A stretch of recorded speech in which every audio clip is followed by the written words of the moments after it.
शत्रु सेना राज्य की सीमा में प्रवेश कर चुकी है। शत्रु सेना का सेनापति कई मंदिरों को ध्वस्त कर चुका है। ये बात नगर के जैन श्रावक जान चुके थे, इसलिए वे जल्द ही एक निर्णय पर पहुंचते हैं। आने वाली पीढ़ी के लिए धर्म एवं विरासत बची रहे, इसलिए वे दिल पर पत्थर रखकर एक निर्णय लेते हैं।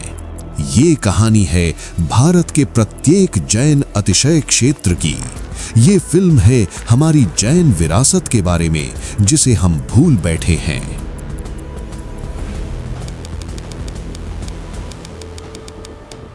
धन्य थे वे श्रावक जिन्होंने धर्म को नहीं झुकने दिया। स्वयं मिट गए किंतु धर्म को नहीं कभी मिटने दिया। भूगर्भ से प्राप्त जुनेंद्र प्रभु की ये पावन प्रतिमा। किंतु एक प्रश्न आज भी हमारे मन में उठता है, आखिर प्रतिमा जी को भूगर्भ में क्यों छिपाया गया था? आइए इस फिल्म के माध्यम से उस इतिहास को समझने का प्रयास करते हैं। नगर के श्रावक अभिषेक, पूजन और आराधना के लिए मंदिर की ओर अग्रसर है। आज श्रावक अत्यंत श्रद्धा और प्रेम से प्रभु का अभिषेक कर रहे हैं। बच्चों की आंखों में प्रभु आदिनाथ के प्रति जो निस्वार्थ प्रेम है, वो दृश्य हृदय को भाव विभोर कर देता है। शायद यही प्रेम आने वाले सैकड़ों वर्षों बाद इस भूमि को अतिशयकारी बना देगा। उधर शत्रु सेना राज्य की सीमाओं में प्रवेश कर चुकी है। धूल उड़ाती हुई विशाल सेना किसी भी क्षण नगर में प्रवेश कर सकती है। भय तो स्वाभाविक है, किंतु तीर्थंकर प्रभु के अनुयायी बाहरी शत्रु से भयभीत नहीं होते।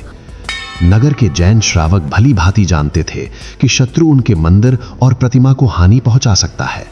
वे ये भी जानते थे कि धर्म के बिना जीवन जल के बिना मछली के समान है। धर्म की रक्षा हेतु उन्होंने एक कठोर किंतु आवश्यक निर्णय लिया।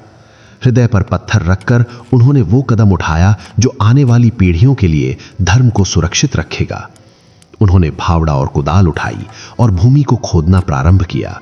क्या अमीर क्या गरीब, सभी एक समान भाव से इस कार्य में जुट गए।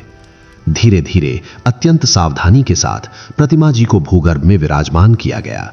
सेठ, सेठानी, राजकुमारी सभी की आंखें अश्रुओं से भरी थीं, किंतु धर्म की रक्षा के लिए कभी कभी कठोर निर्णय लेना ही पड़ता है। हमारे पूर्वजों ने वो निर्णय लिया और इसी कारण आज हमें अतिशय क्षेत्र के दर्शन प्राप्त होते हैं।